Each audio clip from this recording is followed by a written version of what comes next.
Hi dear viewers, आज का जो हमारा टॉपिक है वो है यूजेस ऑफ बीन। आज हम बीन को समझने की कोशिश करते हैं कि बीन का मतलब क्या है और ये असल में है क्या, और इंग्लिश ग्रामर के अंदर ये हम कहाँ कहाँ पे इस्तेमाल करते हैं। तो इस लेक्चर को काफ़ी कंसेप्चुअल बना के दे रहा हूँ मैं। आप लोग कोशिश करें कि इस लेक्चर को एंड तक देखें। वो एंड तक इसलिए देखें क्योंकि आज मैं कंप्लीटली जो बीन के बहुत सारे यूजेज हैं वो कंप्लीटली कवर करने जा रहा हूँ।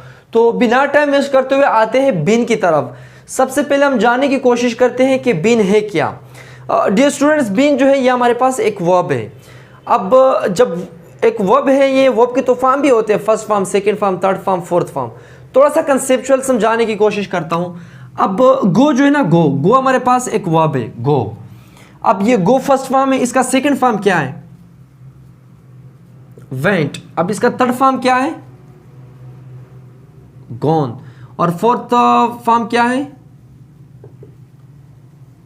गोइंग। अब इसी तरह ये बीन जो है ये भी हमारे पास एक वर्ब है। सबसे पहले हम इसको समझते हैं कि किस तरह वर्ब है और ये कौन सा फॉर्म है वर्ब का। इसलिए बीन का जो फर्स्ट फॉर्म है वो है is am are. Is am are ये हमारे पास फर्स्ट फॉर्म है।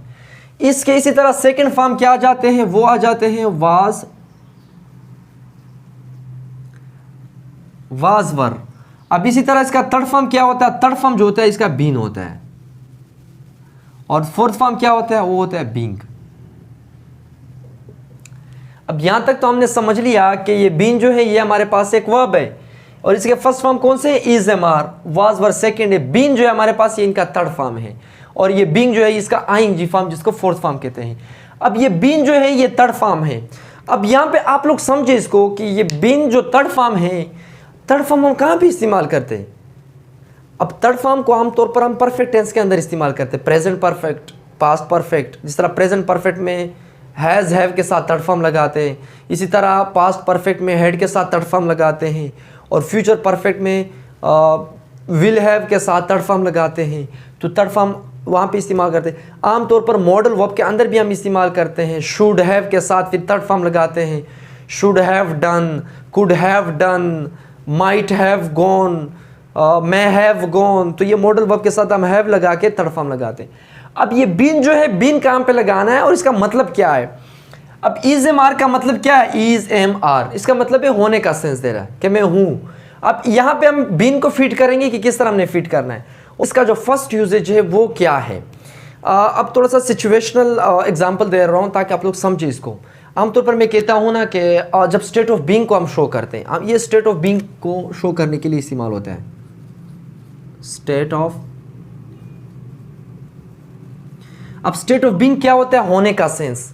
आमतौर पर मैं कहता हूँ ना कि मैं डॉक्टर हूँ, मैं इंजीनियर हूँ, या इसी तरह मैं इंजीनियर था। तो ये बीन कहाँ पे इस्तेमाल होता है? सबसे पहले देखें ना, यहाँ पे मैं कहता हूँ ना कि यार मैं, वो एक डॉक्टर है, तो मैं क्या कहूँगा कि ही इज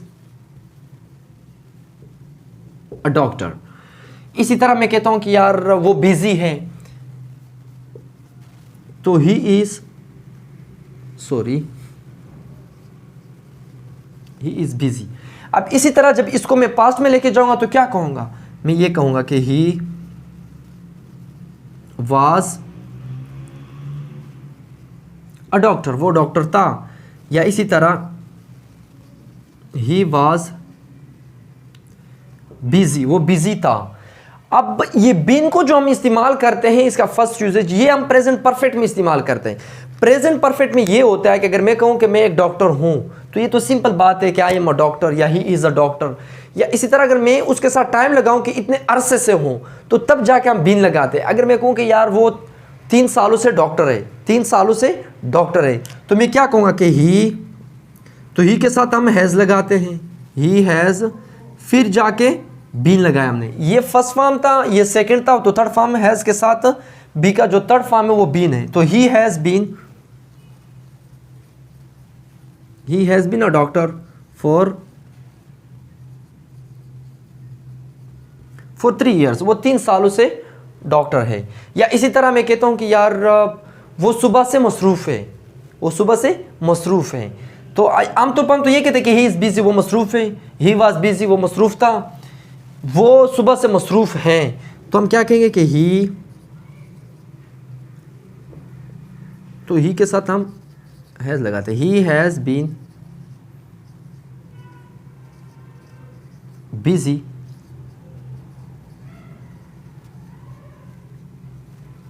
सिंस मॉर्निंग, वो सुबह से मसरूफ़ है।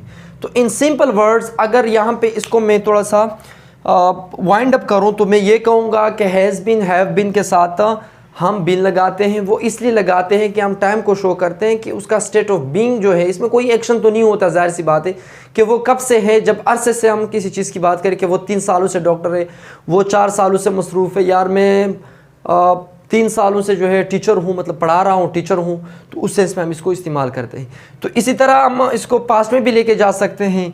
ही has been a doctor for 3 years, वो 3 सालों से डॉक्टर हैं, वो 3 सालों से डॉक्टर था। He had been a doctor for 3 years, इसी तरह वो 3 सालों से डॉक्टर रहेगा। He will have been a doctor for 3 years। एक यूजेज तो ये है बीन का। अब सेकेंड यूजेज में यहाँ पे मैंने 2 सेंटेंसेस लिखे हैं। एक सेंटेंस मैंने लिखा है कि he has gone to Lahore, वो लाहौर जा चुका है या वो लाहौर गया है। दूसरा है कि he has been to Lahore.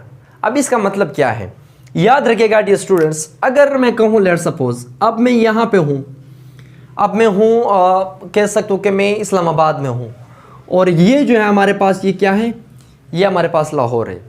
अगर मैं इस्लामाबाद से लाहौर गया हूँ और वहीं पे हूँ अभी तक कि मैं इस्लामाबाद गया हूँ या जा चुका हूँ, तो मैं क्या कहूँगा कि आई हैव गॉन टू इस लाहौर या he has gone to Lahore, क्योंकि ये बंदा जब इस्लामाबाद से लाहौर गया अभी भी वहाँ पे है। इसी तरह अगर ये बंदा यहाँ से चला जाए और फिर वापस आ जाए तो कहेगा कि he has been to Lahore, वो लाहौर जा चुका है। इसका मतलब ये हुआ कि जब हम गॉन इस्तेमाल करेंगे तो मतलब ये कि वो बंदा अभी तक वहाँ पे है। जब बिन इस्तेमाल करेंगे तो मतलब ये कि वो जाके वापस भी आ गया है।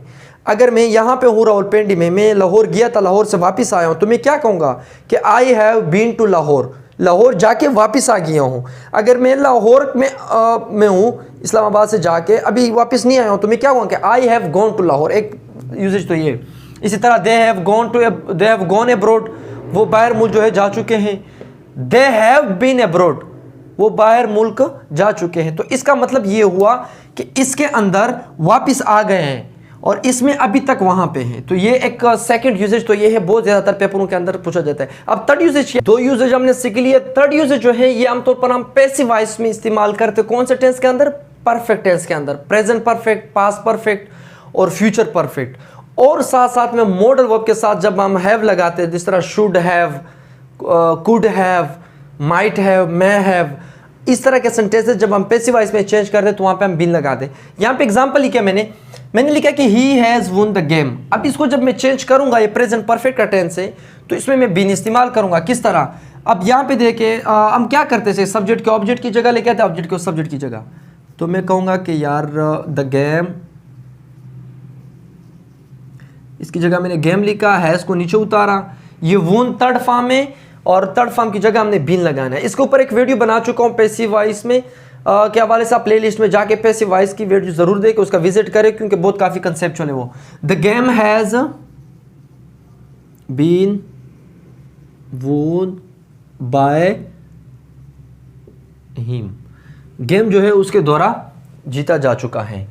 She had written a letter, वो खत लिख चुका था, ये पास्ट परफेक्ट का टेंस है। तो मैं क्या कहूँगा कि a letter had been, a letter had been written by him, खत जो है उसके द्वारा लिखा जा चुका था। अब यहाँ पे देखिए ही विल हैव स्पोकन इंग्लिश, ये हमारे पास कौन सा टेंस है? ये है फ्यूचर परफेक्ट टेंस। तो मैं लिखूंगा कि यार इंग्लिश विल हैव को उसी तरह नीचे लेके आऊँगा। ये थर्ड फॉर्म है, थर्ड फॉर्म की जगह हमने बी का थर्ड फॉर्म लगाना है, जिस तरह बीन। तो will have been, English will have been spoken by him. अच्छा ये हर है, ऊपर वाला जो है ना, इसमें थोड़ा सा गलत हो गया हूँ, ये हर है, ठीक हो गया। अब यहाँ पे देखिए I should have read a novel, मुझे नॉवल पढ़ना चाहिए था। तो इसमें क्या होगा? अ नॉवल, शुड को उसी तरह नीचे लेके आएंगे, अ नॉवल शुड हैव ये थर्ड फॉर्म है तो इसकी जगह हमने बीन लगाना है। A novel should have been read by me, मेरे द्वारा नावल जो था उसको पढ़ना चाहिए था, तो शुड हैव बीन इस तरह हम लगाते हैं। अब आते हैं इसके आखिरी जो बहुत इंपॉर्टेंट यूजेज है वो क्या है असल। इसका फोर्थ यूजेज काफ़ी इंटरेस्टिंग है और बहुत ज़्यादातर इस्तेमाल होता है, वो होता है परफेक्ट पार्टिसिपल। परफेक्ट पार्टिसिपल में हम इसको इस्तेमाल करते हैं। तो आप लोग सोच रहे होंगे कि परफेक्ट पार्टिसिपल किसे कहते, तो परफेक्ट पार्टिसिपल के हवाले से बताने की कोशिश करता हूँ। पहले समझाता हूँ कि परफेक्ट पार्टिसिपल का क्या मतलब है, और ये परफेक्ट पार्टिसिपल में एज ए पैसिव वॉइस के तौर पर हम इसको इस्तेमाल करते हैं। अब पहले परफेक्ट पार्टिसिपल को समझने की कोशिश करते हैं कि परफेक्ट पार्टिसिपल क्या है। डियर स्टूडेंट्स, परफेक्ट पार्टिसिपल आमतौर पर हमारे पास दो काम होते हैं, हमारे पास दो एक्शन है। अब एक एक्शन के बाद दूसरा एक्शन हम शुरू कर देते हैं या करना स्टार्ट करते हैं। अगर मैं कहूँ कि यार खाना खाने के बाद मैं बाहर चला गया, तो एक एक्शन क्या हुआ, खाना खाना, वो एक्शन होने के बाद उसके बाद मैं बाहर चला गया। या ख़त लिखने के बाद मैं उनसे मिला, तो ख़त लिखने के बाद आप उनसे मिले, दो एक्शन है, एक एक्शन के बाद आप उनसे मिले, तो ये असल में परफेक्ट पार्टिसिपल होता है। Perfect participle as a active voice, यहाँ पे कुछ सेंटेंसेस लिखूंगा, फिर पैसिव वॉइस में जाके हम बिन को अच्छी तरह समझ पाएंगे। यहाँ पे देखें आमतौर पर इसका जो फार्मूला होता है वो क्या होता है कि हैविंग के साथ हम वर्ब की थर्ड फॉर्म लगाते हैं। अगर मैं कहूँ कि ख़त लिखने के बाद having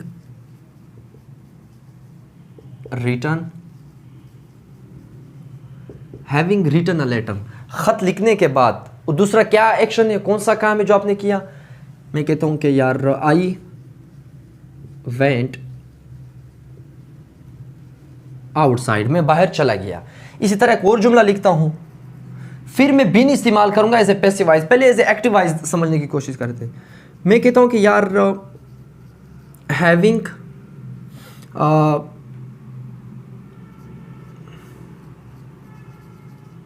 having purchased a car खरीदने के बाद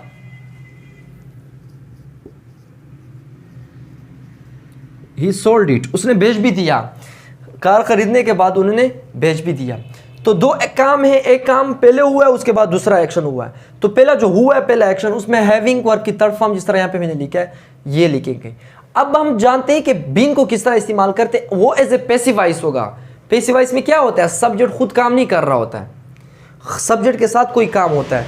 अब यहाँ पे देखिए उसका फार्मूला क्या होगा, ये तो एज ए एक्टिव वॉइस है, यहाँ पे एज ए पैसिव वॉइस समझने की कोशिश करता हूँ। वहाँ पे क्या होगा कि हैविंग बीन फिर थर्ड फॉर्म होगा। यहाँ पे हैविंग के बाद डायरेक्ट वर्ब की थर्ड फॉर्म, यहाँ पे हैविंग के बाद बीन फिर वर्ब की थर्ड फॉर्म, फिर कोई और एक्शन होगा। अब यहाँ पे मैं सेंटेंसेस लिख रहा हूँ,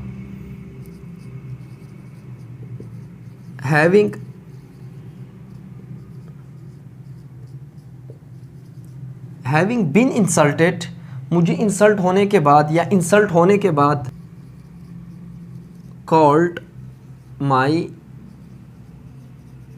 ब्रदर, मैंने अपने भाई को बुलाया। तो dear students, as a passive voice जो हम परफेक्ट पार्टिसिपल इस्तेमाल करते हैं, बीन जिसमें हम इस्तेमाल करते हैं, उसमें क्या होता है।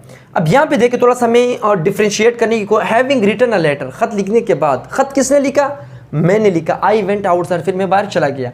यहाँ पे देखिए हैविंग परचेज्ड अ कार खरीदने के बाद किसने खरीदा, उसने, ही सोल्ड इट, फिर उसने बेचा। यहाँ पे देखिए हैविंग बीन इंसल्टेड, मुझे बेइज्जत होने के बाद। अब यहाँ पे मुझे किसने बेइज्जत किया है, आई कॉल्ड माई ब्रदर, फिर मैंने भाई को बुलाया। तो आई, मैंने अपने आप को तो बेइज्जत नहीं किया, मैंने तो फिर भाई को बुलाया, लेकिन मुझे बेइज्जत किया गया, किसने बेइज्जत किया गया उसका पता नहीं चल रहा है। तो पैसिव वॉइस में ये होता है। अगर दोनों एक्शन तो दो होते हैं, एक एक्शन दूसरे एक्शन, दोनों का पता हो कि किसने किया हुआ है, उसमें अपने जो है present participle as a active voice इस्तेमाल करोगे। अगर आपको पता नहीं कि किसने किया है तो वहां पे एज ए पैसिव वॉइस होगा। दूसरा देखें, मुझे मारने के बाद किसने मारा, मैंने ये जिक्र नहीं किया। हैविंग बीन स्लेप्ट या हैविंग बीन स्लेप्ट, उनको मारने के बाद ही स्कोल्डेड देम, उन्होंने उनको डांटा। मतलब यह है कि ही को जब क्या किया गया, उसको जब मारा गया, उसके बाद उन्होंने उन लोगों को क्या किया, उनको जो है बेइज्जत किया या उनको डांटा। तो ये हमारे पास 4th यूजेज है बीन के, जो बहुत ज़्यादातर इस्तेमाल होते हैं। तो मेरे ख्याल से अच्छा लगा होगा लेक्चर, कमेंट सेक्शन में मुझे ज़रूर बता दें और चैनल को ज़रूर सब्सक्राइब करें। तो बस आज के लिए इतना ही, मिलता है अगले लेक्चर में। टिल देन टेक केयर, अल्लाह हाफिज़, थैंक यू।